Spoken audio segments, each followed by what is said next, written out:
Hi, everyone. Thank you for being here.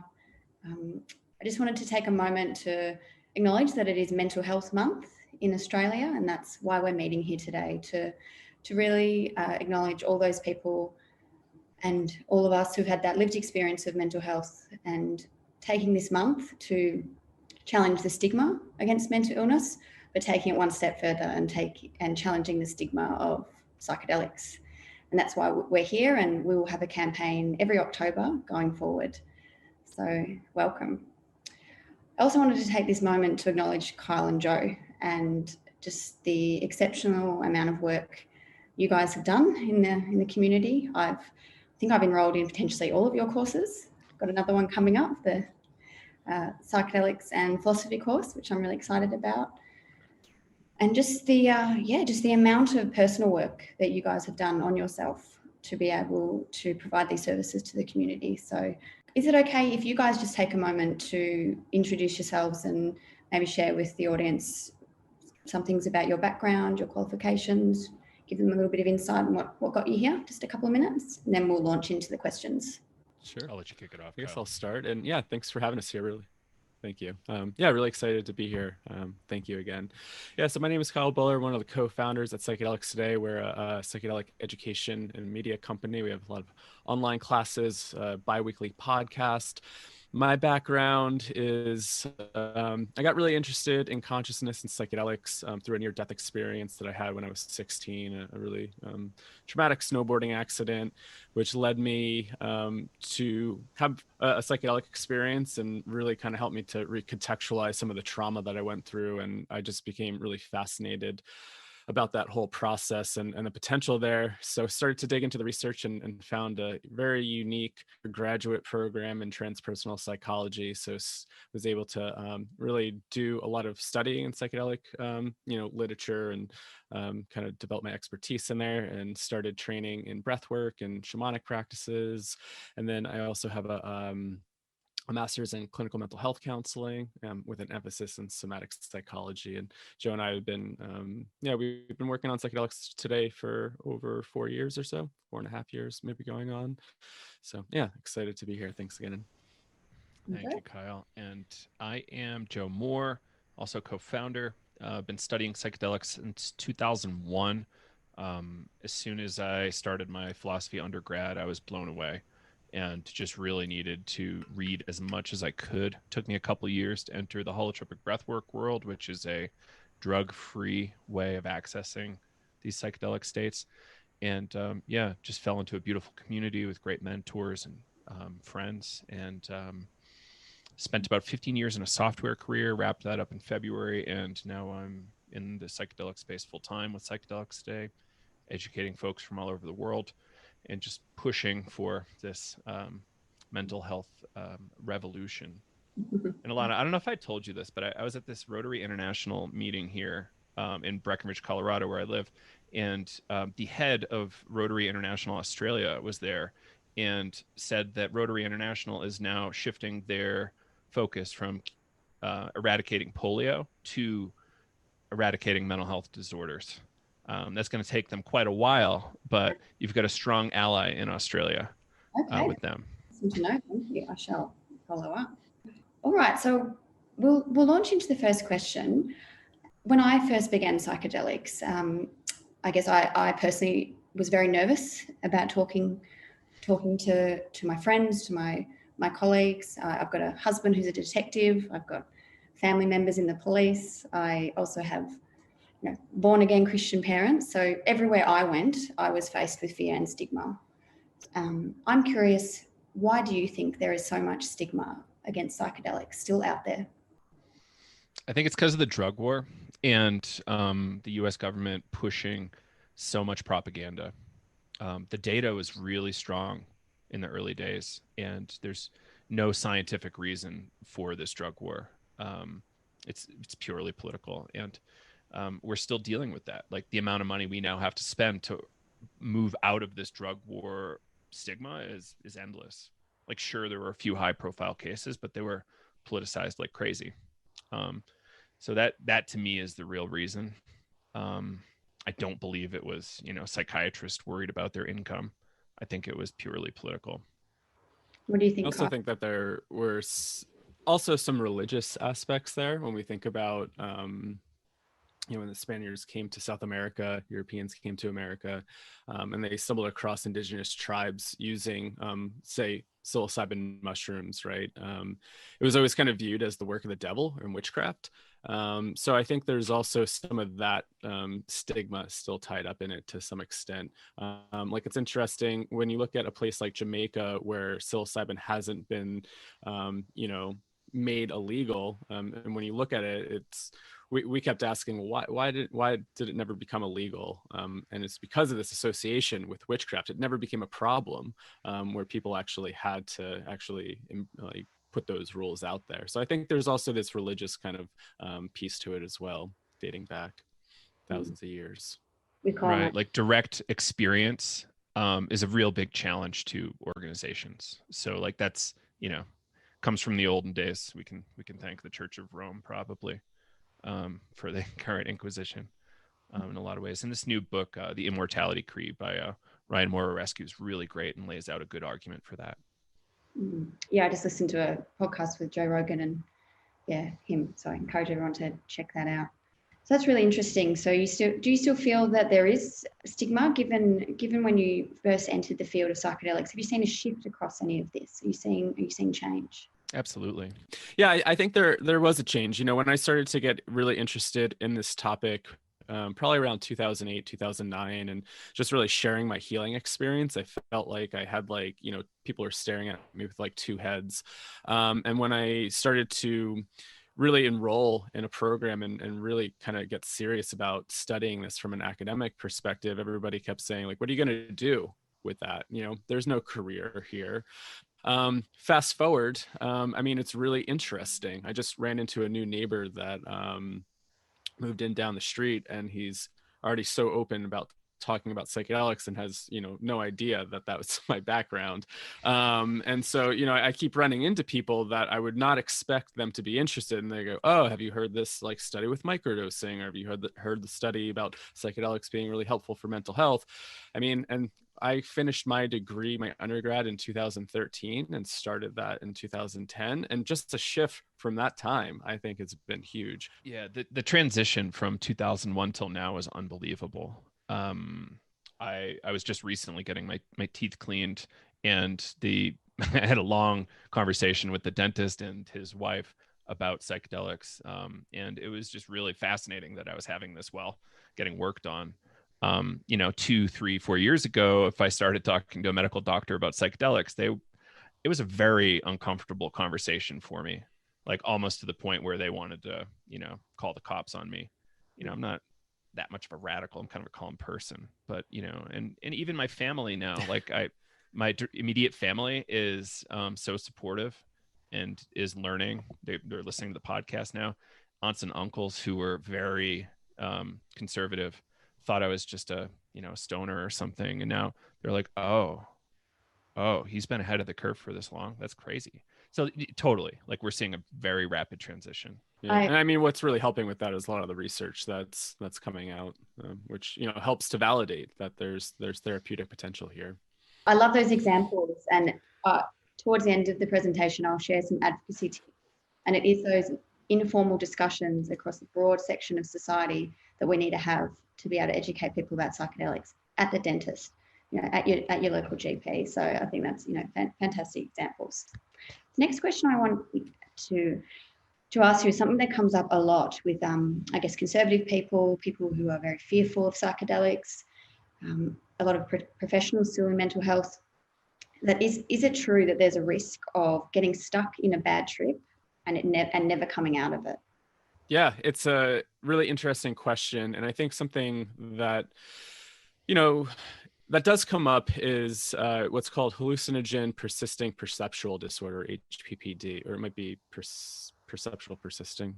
I always mix those two up. But these are prolonged effects of the substance, even when the substance has been metabolized and it's out of the system. And so that could look like people can experience tracers, or kind of trails after something moves past them.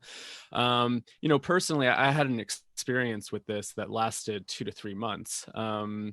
or around 3 months. And, you know, it was scary. And I remember going to my doctor talking about it, and they really had no idea what to tell me.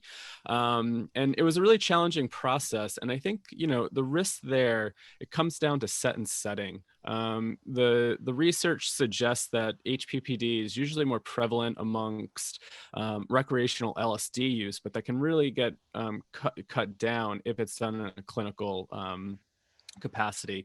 When I was chatting with Dr. Torsten Passy, who's you know, one of the experts in HPPD, his hunch is that it's a trauma response. And so when we think about psychedelics, we think about them as how Stanislav Grof would speak of them as non-specific amplifiers of mental or psychic processes.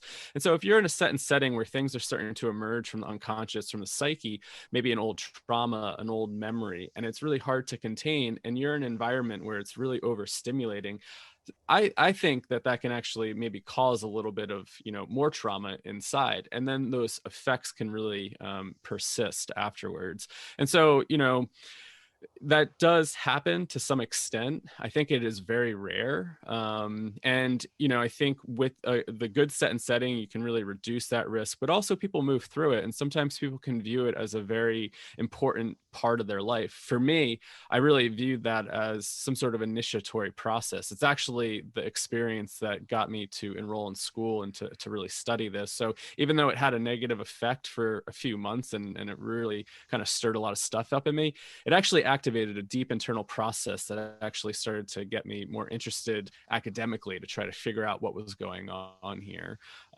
But, you know, there are those, I've chatted with people where it's very rare that somebody gets maybe activated, you know, maybe triggers a schizophrenic break, and then they end up in the mental health system.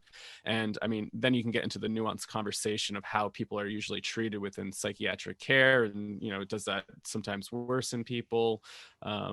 I worked in a place working with people with early episode psychosis. So I got to see when people had early breaks, actually watching them move through it, if they had a really safe container and an open container to explore their experience. So yeah, largely it's very rare.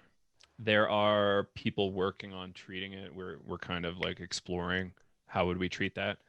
But again, it's not really something I think we need to worry about as we move this forward.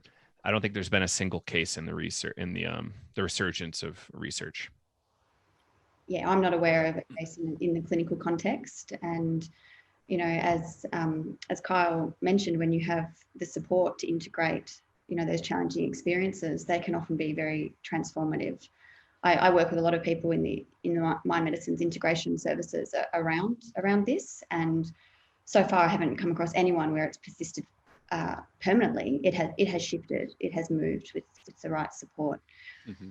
I'm also very interested in exploring EMDR, eye movement desensitization, reprocessing therapy for persistent kind of flashbacks of psychedelic experiences. So there's no research on that, but I, you know, subjectively and clinically, I've had a lot of success with that. So hopefully we can expand that therapeutic tool in this space.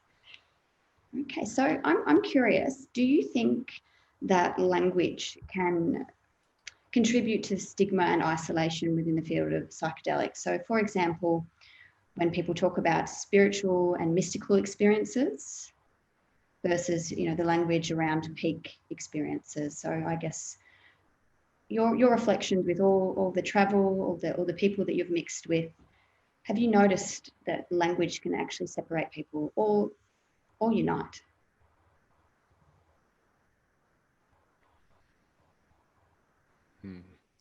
Yeah, it's interesting to think about. You know, a lot of people that have had psychedelic experiences talk about the mystical and transpersonal, and sometimes that can be written off as kind of woo-woo, right? Or like, oh, that's, you know, kind of on that weird spiritual side, versus like the hard science of actually what's going on in the brain and how do we validate it from that type of language. You know, studying transpersonal psychology, I was definitely exposed to a lot of different theories and ideas, and trying to like bridge the gap between science and spirituality. I think it is something that we're battling against, and how can we develop that language that helps to bridge the gap? And I don't know why we seem to say, oh, you had this like experience that seems weird. Maybe it's our own discomfort of hearing about, you know, these spiritual or mystical experiences where it's like, oh, maybe I don't want to accept that that could be true. So we push it off to the woo-woo or that spiritual side. But yeah, I think that sometimes in some circles, you know, you see that, right? Maybe sometimes in very academic circles, people don't really want to hear about spirituality. I remember when I first met Dr. Rick Strassman, I was telling him about my story, and I told him I was really interested in doing, you know, research in this. And he looked at me and said, you know, if you're really interested in this and you're interested in the phenomenological part of the studies, just stick to heart rate and measuring, you know, things that you can see. He's like, science does not want to hear about the mystical and spiritual aspects. And, you know, it was really interesting because I met him when he released DMT, the Spirit Molecule, the movie. And he said he didn't talk about that experience for about 15 years because it kind of traumatized him a little bit because he was exposed to so much stuff, I guess, outside of his scientific worldview, where you're dealing with people coming back saying they had entity contact. And then you try to go to your colleagues or your supervisors and say, what do I do with all this? You know, it kind of is like, whoa, it's really challenging a paradigm. But I don't know, Joe, you have any thoughts? We've got to be really careful about language. That's all. Like, we've got to, you know, when we talk about addiction or substance use disorder, we've got to be really careful. Like, we have a lot of impact on that. And same thing with psychedelic use. Like, say you have a transpersonal experience of some kind, like say you talk to an angel or something, whatever that experience is for you, then you tell your therapist and then they try to say, no, that wasn't real. Like, what in your subconscious was that? Or was that coming from? And, you know, that's kind of troubling for people going through that experience, and dismisses the validity of their lived experience. So we've got to be really careful with that. And I think we can do better than we're doing now, but we're on the right track. Yeah, that's really interesting about Rick Strassman. I didn't know that he waited so long to talk at that level. I think it's just to be mindful that even as professionals and advocates, we still have the capacity to discriminate and shame or make someone feel uncomfortable by not welcoming their use of language and their perspective. And we'll share more of that in the advocacy tips on how to, you know, hold space for all these perspectives so that everyone feels safe to be able to share their point of view. This is more of a general question for you guys to reflect on. Have you come across any cross-cultural taboos or nuances or practices that you would like to share that you've found really, really interesting or thought-provoking from, you know, all your experiences around the world? For me, the most interesting taboo I found out about recently is around peyote in the Native American church.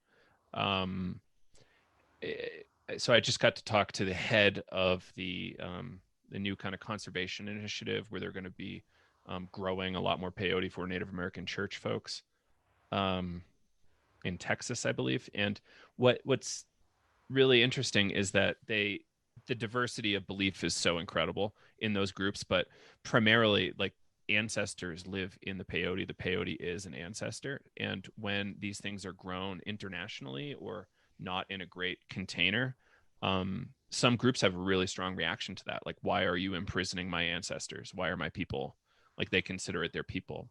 And you know, that's a big deal. Like, there's places where you can grow this stuff legally outside the US, but, you know, is it really worth it to cause more pain to a Native American group that has already gone through so much? So, you know, something to consider there. That was the newest one for me that I thought was really fascinating and kind of broke open that story for me. I didn't know that. And that's, you know, I'm a very visual person. I do sign language. So I'm just visualizing what that means to them. You know, it's profound. Yeah.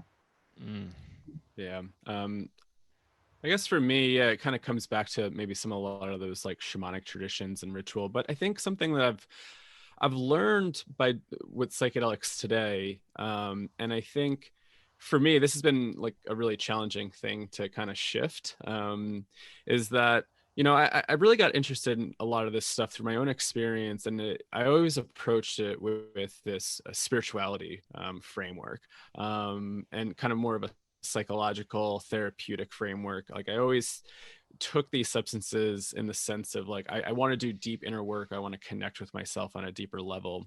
And something that I've really been learning through this project, talking to so many people, and I think Joe has helped me out with this to some extent, is like recreational use can be very healing and therapeutic. And for me, that's been, I guess, something that I've been like sitting with and going, okay, because, you know, there's parts of my mind that could be really judgmental at times about how people use substances. And I've been really trying to come back to these different use cases and these contexts of use. And I think it's so easy to point the finger and say, oh, you're doing this at a music festival. What type of benefit are you getting from it? But then we also think about the connection that people make, how open people are, how, you know, being with friends. And I think something about like COVID and lockdown has really showed me the importance of community and that deep, authentic connection.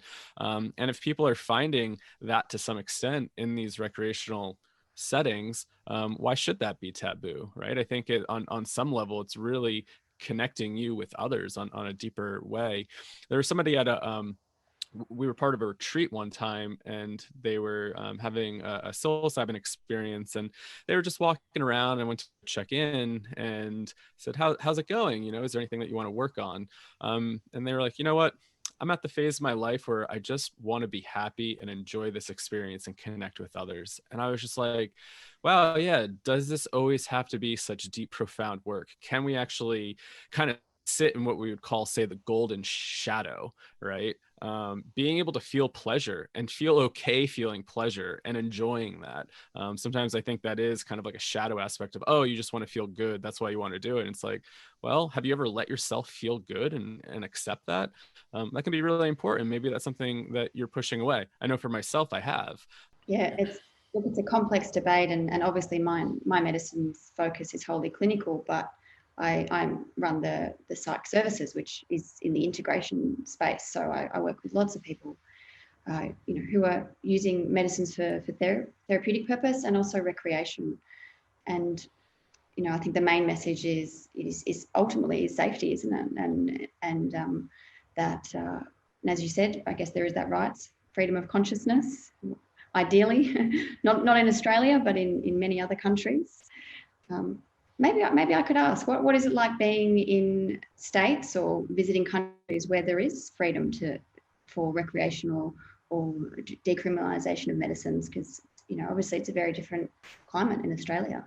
Can you share maybe a shift that you've noticed in the local community? So Denver was the first city to decriminalize psilocybin mushroom possession and small quantities. And I've consumed mushrooms in Denver a few times, and the degree to which there's any kind of background stress just disappears. It's fascinating. And you know, the bigger thing is, say you're in New York City or Baltimore, Maryland, where Johns Hopkins is, like in these kind of weird hospitals taking these sessions. You know, comparing that to what happens when you do it in an amazing setting in a paradise like Jamaica. Like, it's very different. And if we're talking about set and setting, which is kind of the fundamental things that we want to be exploring with psychedelics, it's an amazing set and setting relative to being in the middle of New York City in like one of the, you know, hospitals of some of the craziest stories ever. You know, very different. And I just think it's a better place, Jamaica, than New York City to be doing mushrooms or consuming mushrooms. Kyle? I think the first example that really popped in my head was just in regard to cannabis. You know, growing up in a place that, well, obviously it's been illegal in the States for a while, but, you know, traveling to Colorado, and being in a place where it's legal and accepted, and you can walk into a shop and buy cannabis and not be worried about what's going to happen. I mean, where I live right now, it's still illegal, and that fear still is kind of in the back of my mind. And, you know, I remember just even going to Colorado and purchasing, and still it's so interesting to notice that fear inside of you, even though you're in a place where it's legal and it's okay to have that on you. there's a part of my brain saying this isn't safe. And so when we really think about set and setting, I mean, I think that plays a huge role in people's safety. Can they feel safe enough? And I mean, then you kind of get into the social justice and racism aspect of, people that don't feel safe in, any sort of environment because of that. And how does that really play a role in their own experience? Absolutely. And those factors, those political and legal factors, can stop people from getting help, and urgent support that they need. So yeah. I think it's really interesting you've had that experience moving across different legal frameworks. So you live in different states. I live in New Jersey. And I'm in Colorado. Do you ever get to meet in person? We do. Once in a while. COVID, we were trying to meet up. Yeah. All right. So what do you think some of the ways that academics, as well as the layperson, advocates, can dismantle and challenge the stigma against psychedelics? So thinking, from the academic space as well as the community space. Get educated, start talking to others in the space, and you will be an ally almost within a month or two, like a very strong ally, especially if you're an MD. Yeah, I would echo that. Education. And educating your colleagues about it. But I think that kind of comes with a little bit of like risk tolerance. Are you willing to open up to colleagues, professional colleagues? I feel like I've always been on that edge of trying to push that. And it's always really amazing what happens when you can push that and, just present the data that's out there and present the information. I think if anybody has an open mind, they'll be able to look at that with a critical lens and be like, wow, maybe there is something here. So, if you feel safe enough, if you're an academic, I know that can be scary, or if you're a professional, to be a little bit open about this. But, I think if you're coming from that scientific background and you have the data present, really kind of stay in there. If you're a community member and you feel like wanting to come out of the quote unquote psychedelic closet and share a story, maybe how that's helped you, that can be really beneficial. And just really helping to educate people about these little nuances and really trying to break the stigma here, because it's still around. I'm always trying to do education with people. And, just going back to one of your first questions, like, flashbacks and can you get stuck in a trip forever? Sometimes people are like, oh, doesn't LSD store in your spine when you crack it? I mean, that's not really the case. It was mostly kind of tied up with propaganda in the 60s. So yeah, education. Would you say you've known anyone, or how common is it for psychedelics to be addictive?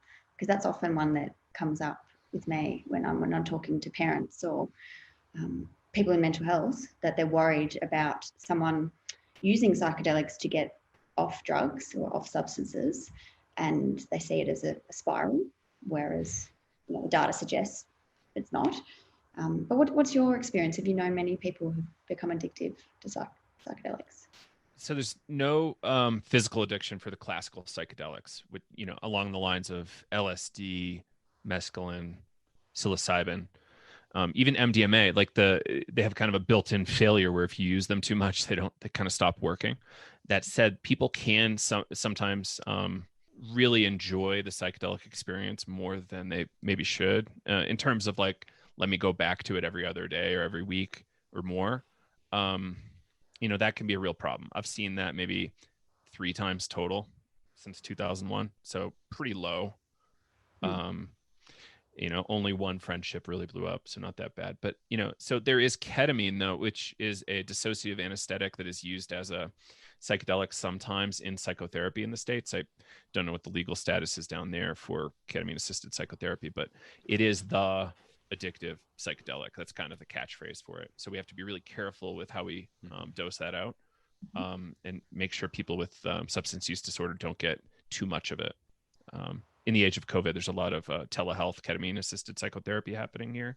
So people are getting ketamine mailed to them, which is really interesting. And there's some risks there, but I think there's also some great benefits to access.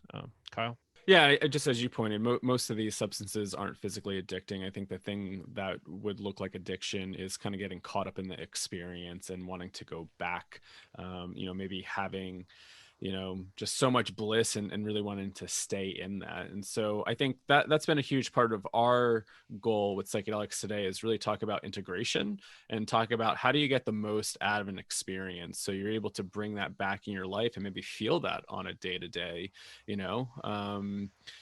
and you get into the whole topic of like spiritually bypassing and thinking that you're doing the work and just wanting to go back in. And actually, I was going to what ask. Was that? Yeah, I was going to ask you about spiritual bypassing. What's your experience of it? What have you noticed? And maybe explain that term to the group. Spiritual bypassing. So the way that, I don't have a good like solid definition, but the way that I typically view it is, we're doing spiritual work with psychedelics, or any really spiritual work, and you keep going back in there and you think that the work really exists within that psychedelic state, and you're actually not coming back and doing your work. You're not integrating it into your life and actually embodying what that experience is telling you. And so really using the substance to bypass what's going on in your world. And so, you do see that often, people wanting to go back. Maybe they think the answers are in there. I definitely got caught up in that in my younger years of like, oh, if I just keep going in there, I'll figure it out. I'll get the answer. And it took me a while to be like, actually, those answers aren't in there. The answers are here in the 3D world. And I actually need to come back and start actually making those changes. And then how does my life start to change after that? I understand it, because sometimes, it's so beautiful, it's so blissful, it's so mysterious, and you kind of want to go back in there and just get the answers, and you feel like the answers are there. You get little nuggets, but you have to bring them back in here and actually work with it. So, I think that is something that you see people wanting to go to retreat after retreat after retreat, thinking like, if I just keep doing this, I'm going to heal whatever that is, instead of actually like maybe taking time, not going to that retreat or not ingesting the psychedelic and sitting with it. How can you start to make changes in your life? And will your life start to change, versus thinking that the answer is in the substance? Absolutely. And I notice a lot with my clients. So a big part of my work is in preparation, is talking about spiritual bypassing and expectations and grounding back into boring old reality. We've got to find the joy in the mundane, not just the bliss. Yeah. And two things my shamans shared with me. One of my main medicines is ayahuasca, and one is that your altar is not just what's in front of you, not just your candles and your crystals and all your trinkets. Your altar is your body, how you treat your body, your family, your work. So it's the extension of your altar, and that ceremony actually starts when you leave ceremony. That's when the work starts. So I think that's what helps me with spiritual bypassing, is to come back and do the work here in this reality. So before we finish up, is there anything else that you want to share about stigma? Maybe even it could be something you've experienced, a personal stigma, or any other reflections from your body of work around really facing the stigma of psychedelics. I think it's important to kind of go back into the history and really start to understand the use cases of these substances and the indigenous uses of these substances. And also going back into the early research in the 50s and 60s and how these substances were used, because I think that stigma still kind of is out there that, these are really dangerous drugs. I mean, yeah, there's risks involved for sure. Psychological risk. People can find themselves in physical harm. Anything's not everything's safe, right?